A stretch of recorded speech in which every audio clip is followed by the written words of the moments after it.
Good morning dear student. 6th class की math की online study में आप सभी का हार्दिक अभिनंदन करता हूं। हम पढ़ रहे थे एक्सरसाइज 1.3 जिसमें हमने पिछली क्लास में 2 क्वेश्चन कंप्लीट कर लिए थे। आज इसका लास्ट क्वेश्चन पढ़ने जा रहे हैं, क्वेश्चन नंबर 3। क्वेश्चन नंबर 3 है, व्यापक नियम का प्रयोग करते हुए निम्न गुणनफलों का आकलन कीजिए। मतलब कि हमें गुणनफल निकालने हैं। तो देखो, फर्स्ट है इसका 578 इंटू 161। अब देखो 578 लगभग 600 के नज़दीक है, 600 हो जाएगा इंटू 161 लगभग 200 के नज़दीक है। अगर यहाँ 150 से कम होता तब हम उसको 100 के नज़दीक मानते। यहाँ क्या किया हमने, सन्निकटन करने पर अब 600 को 200 से गुणा करोगे तो 6 दूनी 12, 2 जीरो यहाँ पे 2 जीरो यहाँ पे, तो 4 जीरो लगा दो।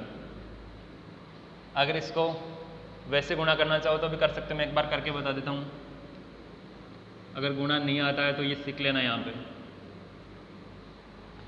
जीरो को जब हम किसी भी संख्या से गुणा करते तो हमेशा जीरो ही आता है। देखो, जीरो को जीरो से जीरो, जीरो को जीरो से जीरो, जीरो को 6 से जीरो, फिर यहाँ लगाते हैं गुणा का साइन, फिर जीरो को करोगे तो जीरो जीरो जीरो, यहाँ जीरो आएगा 6 आएगा। ऐसे गलती हो सकती है। देखो, फिर 2 गुणा का निशान लगाओगे, 2 से जीरो जीरो, 2 से 6 को 12, जीरो जीरो जीरो जीरो 2 1। आ गया ना जो मैंने संख्या बताई थी। मैंने दोनों संख्याओं की जो जीरो की संख्या वो काउंट करके सीधी लगा दी थी। तो अब मैं आगे सीधा करके बताऊंगा, ये सीख लेना। यहाँ से आगे देखो, इसका सेकंड यानी कि बी 5281 इंटू 3491। सही है। अब अगर 5500 या 5.5 से ज़्यादा होता तो उसको हम 6000 मानते। अभी 5281 तो इसको क्या मानेंगे हम, 5000 इंटू इसको क्या मानेंगे। अब ये देखो 3491 मतलब 3.5 के नज़दीक है, तो इसको हम 3500 मानेंगे। ठीक है। अब देखो 3 जीरो यहाँ पे है, 2 जीरो यहाँ पे, 5 जीरो लगा दो पहले तो, 2 3 4 5। अब बचा क्या, 5 को 35 से गुणा करना है, तो 5 5 कितने हो गए 25 हासिल, 2 5 3 15 और 2 17, 175। अब इस संख्या को पढ़ना भी बता देता हूँ, एक बार पढ़ के देखते हैं। देखो कितनी है, इकाई, ढाई, सैकड़ा, हजार, 10,000, लाख, 10 लाख, करोड़, यानी कि 1,75,00,000। ठीक है।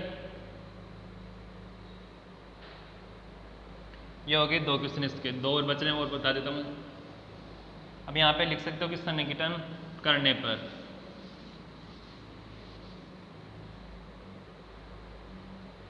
आगे देखो, इसका सी है 1291 इंटू 592। सही है। अब ये देखो किसके नज़दीक है, 1291 यानी कि 1300 के नज़दीक है। ये किसके नज़दीक है, 600 के नज़दीक 592। 2 जीरो 2 जीरो, तो क्या आ गया 4 जीरो। 6 को 13 से करोगे 36, 18 हासिल 1, 6 एकम 6 और 1 7, यानी कि 78,000 है या ज़्यादा है, 7,80,000। आगे देखो, इसका डी है 9,250 इंटू 29। ठीक है। अब 9,250 को क्या मानोगे, 9000 के मानोगे लगभग, 29 को किसके मानोगे 30 के करीब, 3 0 1 4 0 1 2 3 4, 9 को 3 से करना तो 9 3 27, तो क्या हो गया ये 2,70,000। इसी के साथ जो हमारी एक्सरसाइज 1.3 है वो कंप्लीट हो गई। जिसके सही समझ में आया है वो शुरू से देखना, वापस से वीडियो मिल जाएंगे 1.1 से लेके 1.3 तक, बहुत अच्छे से करवाइए। कम से कम 4 से 5 क्लास हो चुकी है अपनी इसकी। अब बात करते हैं हम एक्सरसाइज 2।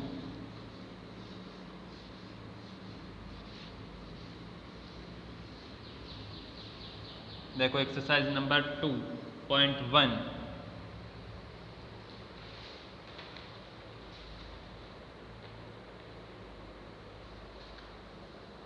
अब एक्सरसाइज 2.1 है, बहुत इजी प्रश्नावली है। इसमें थोड़ी सी बेसिक वो मैं बता देता हूँ। देखो, एक तो होती है पूर्ण संख्या, एक होती है प्राकृत संख्या। इन दोनों संख्याओं में छोटा सा डिफरेंट है या अंतर एक तरीके से। जो पूर्ण संख्या होती है वो हमेशा 0 से स्टार्ट होती है, 0 1 2 3 इस प्रकार आगे तक चलती रहेगी, इसका कोई अंत नहीं है। जो प्राकृत संख्या होती है ये स्टार्ट होती है 1 से, 1 2 3 4 और इसी प्रकार चलती रहेगी। अब जैसे सिंपल में कोई क्वेश्चन पूछे कि अगर प्राकृत संख्याओं में 0 को मिला दिया जाए तो वो कौन सी संख्या बन जाएगी, तो क्या बोलोगे, वो पूर्ण संख्या बन जाएगी। इसी प्रकार से बोले कि अगर पूर्ण संख्या में से 0 को हटा दिया जाए तो वो कौन सी संख्या बन जाएगी, कौन सी संख्या बन जाएगी, वो प्राकृत संख्या। एक तो ये हो गई। तो प्राकृत संख्या होती है, इसको बोलते हैं नेचुरल नंबर।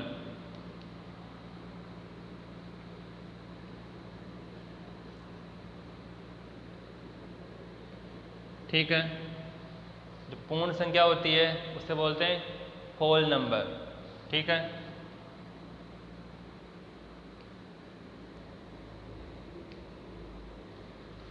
यानी कि इसको W से डिनोट करते हैं, W से दर्शाते हैं, इसको N से दर्शाते हैं। थोड़ा सा याद रखना, बाकी इंग्लिश में तुम्हें कोई नहीं पूछेगा। बस अगर तुम्हें इतना नॉलेज है तो कर सकते हो आराम से। एक और आएगी हमारे, एक तो होती है पूर्ववर्ती, ठीक है, एक होती है परवर्ती, और परवर्ती को हम उत्तरवर्ती भी बोलते हैं। देखो, ठीक है। पूर्ववर्ती का मतलब होता है जो भी संख्या होगी उसमें से एक माइनस करना है। जैसे पूछे तो हमारे से कि 5 की पूर्ववर्ती संख्या बताइए, 5 में से एक माइनस करोगे तो क्या आ जाएगी 4, यानी कि 4 हमारी पूर्ववर्ती संख्या है। परवर्ती पूछे तो 1 प्लस करना है। बस इतना ही काम है, और दोनों में कोई डिफरेंस नहीं है इनमें कि परवर्ती क्या होती है और पूर्ववर्ती क्या होती है।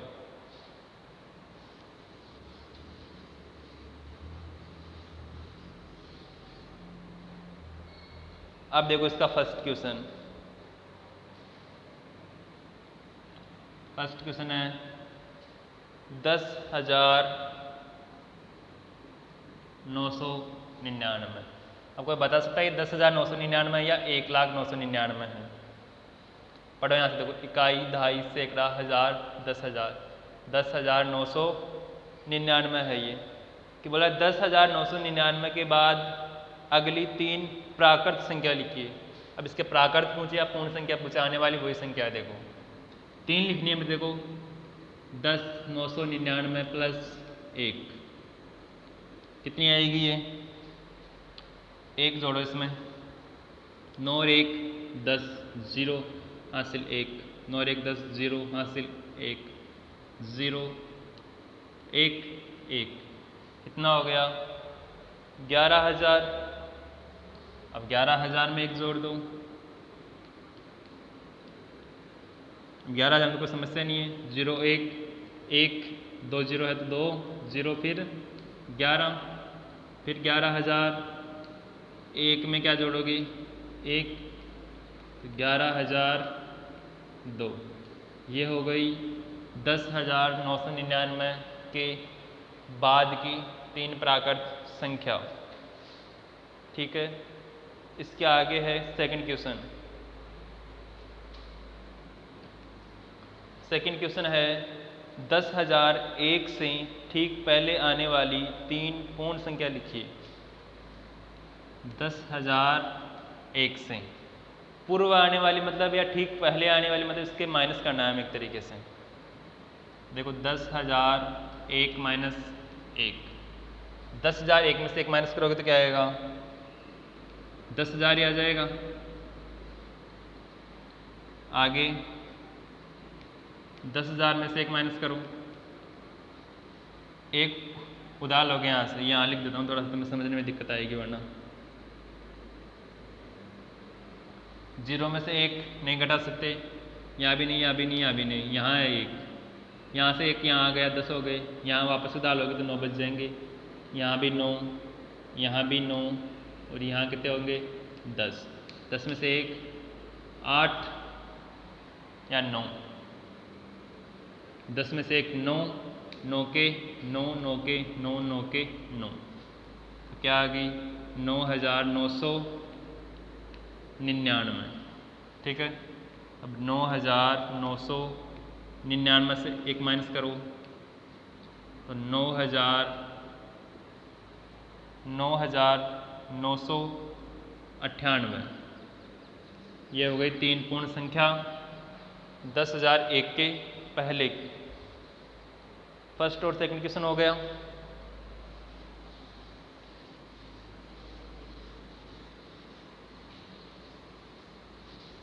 आगे देखो,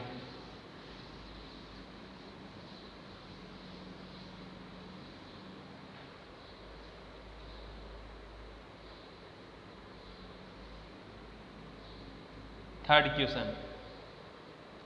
थर्ड क्वेश्चन है सबसे छोटी पूर्ण संख्या कौन सी होती है? अभी बताया था मैंने कि जो प्राकृत संख्या होती है 1 से स्टार्ट होती है, पूर्ण संख्या 0 से स्टार्ट होती है। सबसे छोटी पूर्ण संख्या कौन सी हो जाएगी? 0। Question number 4। क्वेश्चन नंबर 4 है अपने पास,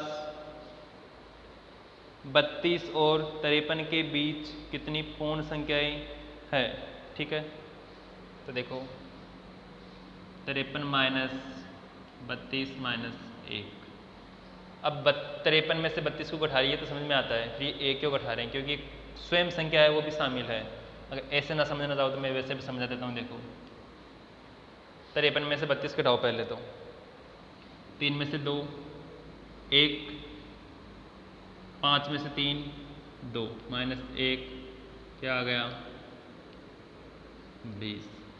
अब ऐसे समझ में नहीं आया तो देखो गिनती लिखो फिर, 32 33 34 35 36 37 38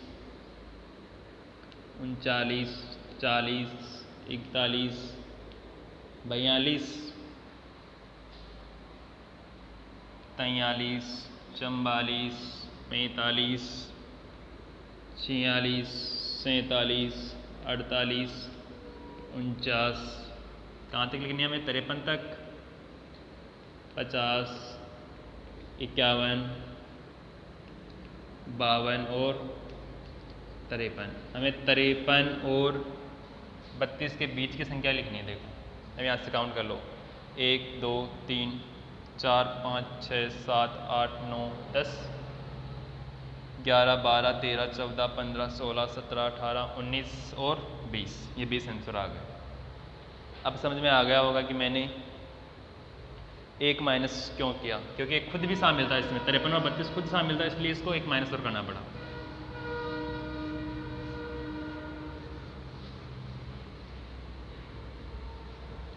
बाकी कोई समस्या नहीं है। आगे देखो क्वेश्चन नंबर 5। क्वेश्चन नंबर 5 है, निम्न के परवर्ती लिखिए। परवर्ती का मतलब आगे वाली। इसका ए है जैसे 24 2,44,0701। परवर्ती पूछ रहा है तो इसमें क्या करोगे, +1। देखो एक और क्या हो गया, 2, ताकि 0,7,0,4,4,2, कोई परिवर्तन नहीं होगा इसमें। बी देखो इसका 100,199 +1 करना है इसमें। 9 और 1 10, 9 और 1 10, 1 और 1 2, 0 0 1। ठीक है, कितनी देखो, इकाई, दहाई, सैकड़ा, हजार, 10,000, लाख। 1,00,199 था तो 1,00,200 हो गया। आगे देखो इसका सी है 10 और 5 बार 9, 1 2 3 4 5 +1।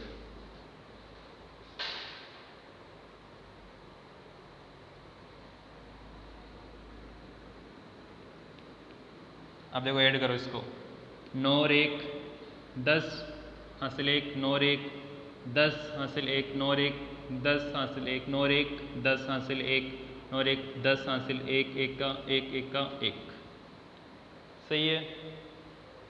इसी प्रकार इसका डी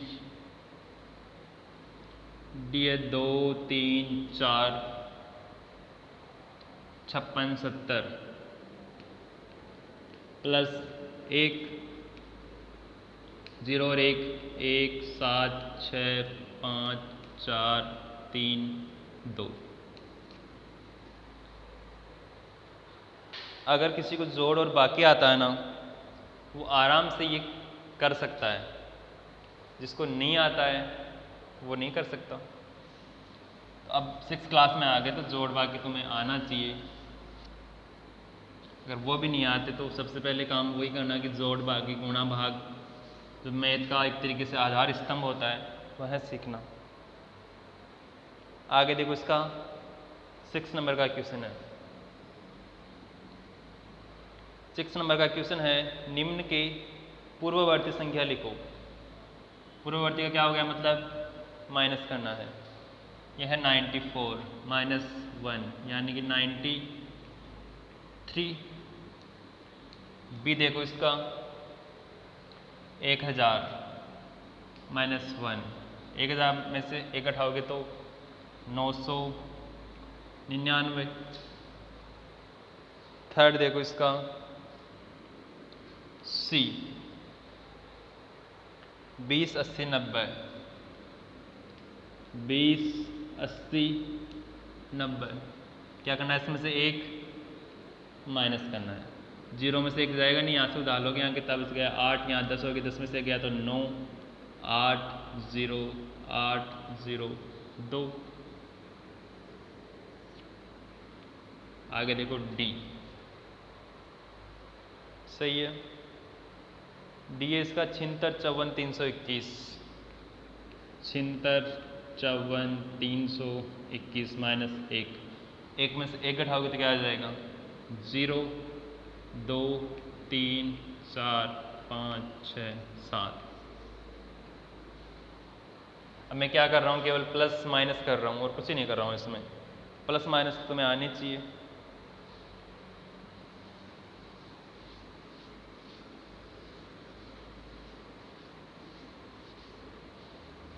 आगे देखो क्वेश्चन नंबर 7। संख्याओं के निम्न युग्मों में से प्रत्येक के लिए संख्या रेखा पर कौन सी पूर्ण संख्या अन्य संख्या के बाईं ओर स्थित है। इनके बीच में उपयुक्त चिन्ह के प्रयोग करते हुए इन्हें लिखिए। फर्स्ट है इसका 530 और 503। थोड़ा सा समझा देता हूँ एक बार क्वेश्चन को। ये हमारे पास जैसे कोई संख्या रेखा होती है, ऐसे मानो यहाँ 0 हो गया, यहाँ 1 हो गया। अब ये 1 से चलता रहेगा, तो पहले क्या आएगा, 503 आएगा या 530 आएगा, सभी को पता होगा। पहले 503 आएगा, फिर 530 आएगा। ठीक है। अब किसके बाईं ओर कौन स्थित है? 530 के बाईं ओर 503 स्थित है, ये बोलोगे। सबसे पहले तो क्या लिखोगे यहाँ पे कि 503 छोटा है किससे, 530 से। अब ये तो तुम्हें पता होना चाहिए कि 503 छोटा होता है या 530 छोटा होता है। जो छोटा होता है वो हमेशा बाईं ओर स्थित होगा, ये मैं बता देता हूँ आराम से। बाकी ये तुम्हें ही डिसाइड करना है कि कौन छोटा है और कौन बड़ा है। 503 छोटा है 530 से, तो क्या लिखोगे, संख्या 503 530 के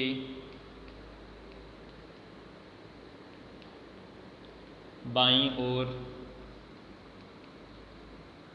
स्थित है।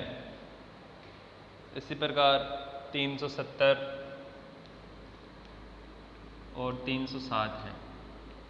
अब सभी को पता है कि 307 बड़ी होगी या 370 बड़ी होगी। 307 छोटी है किससे, 370 से। और ये मैंने बता ही दिया तुम्हें, जो छोटी होगी वो बाईं ओर स्थित होगी। इसमें भी लिख दोगे संख्या 307 370 के बाईं ओर स्थित है।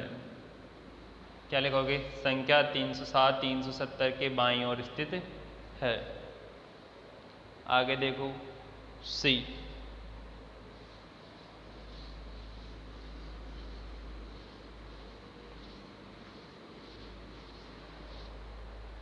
सी 98,765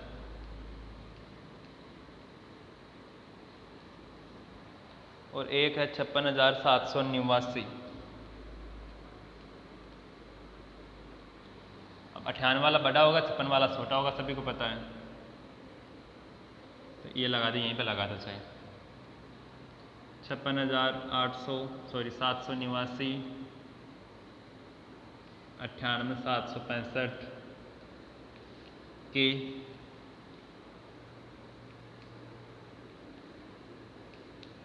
बाईं ओर स्थित है। सही है। आगे लास्ट इसका एक डी और देख लो। डी है 98,30,415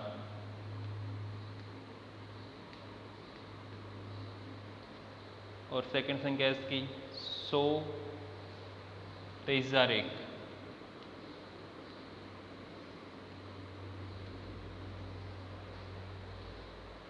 अब इनको पढ़ो, देखो। इकाई, दहाई, सैकड़ा, हजार, 10,000, लाख, 10 लाख, 98,30,415। यहाँ इकाई, दहाई, सैकड़ा, हजार, 10,000, लाख, 10 लाख, करोड़, यानी कि ये बड़ी हो जाएगी। जो बड़ी हो गई वो दाईं ओर स्थित होगी, जो छोटी है वो बाईं ओर स्थित होगी।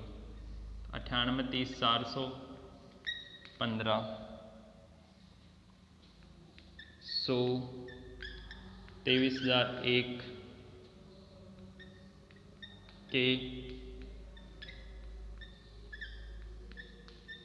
बाईं ओर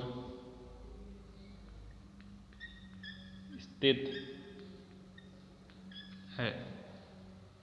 इसके बाद एक क्वेश्चन और बच रहा है अपने, क्वेश्चन नंबर 8, जिसको करेंगे हम नेक्स्ट क्लास में, और उसके बाद में एक्सरसाइज 2.2 भी करेंगे। आज के लिए 7 क्वेश्चन तो ये करवा दिए मैंने, और एक क्वेश्चन 1.3 का पिछले प्रश्नावली का करवा लिया। तो इनको पढ़ना समझना आराम से। नेक्स्ट करेंगे अपन अगली क्लास में। Thank you.